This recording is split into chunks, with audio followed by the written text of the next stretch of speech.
വെറ്റ്ലാൻഡിൽ ചെന്നിട്ടായിരുന്നു കേട്ടോ ബാക്കിയുള്ള എല്ലാ പർച്ചേസും നമ്മൾ ബ്രൈഡിന് വേണ്ടി ചെയ്തിരുന്നത്.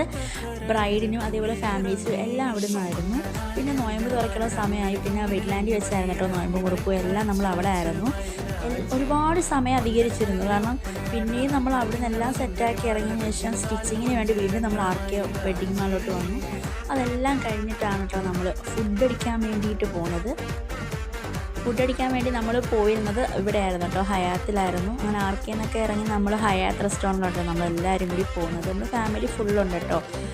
അപ്പോൾ നമ്മൾ എല്ലാവരും നോയമ്പ് കുറേ കഴിഞ്ഞിട്ട് അങ്ങനെ ഫുഡോ അങ്ങനെ ഒന്നും കഴിച്ചില്ലായിരുന്നു. ഒരുപാട് സമയമായിരുന്നു. ഡ്രസ്സ് എടുക്കാൻ പോകുമ്പോൾ അറിയാമല്ലോ ആ ബുദ്ധിമുട്ടും എല്ലാം. അതിനുശേഷം നമ്മൾ നല്ല അടിപൊളി ഒരു മന്തിയാണ് കേട്ടോ ട്രൈ ചെയ്തത്. അടിപൊളിയായിരുന്നു. നല്ല രീതിയിൽ നമ്മളെല്ലാവരും ഫുഡൊക്കെ കഴിച്ചപ്പോൾ എല്ലാവരും അവിടെ നിന്ന് തന്നെ യാത്രയായി. അത്രയേ ഉള്ളൂ. അപ്പോൾ വേറൊരു വ്ളോഗുമായിട്ട് പിന്നെ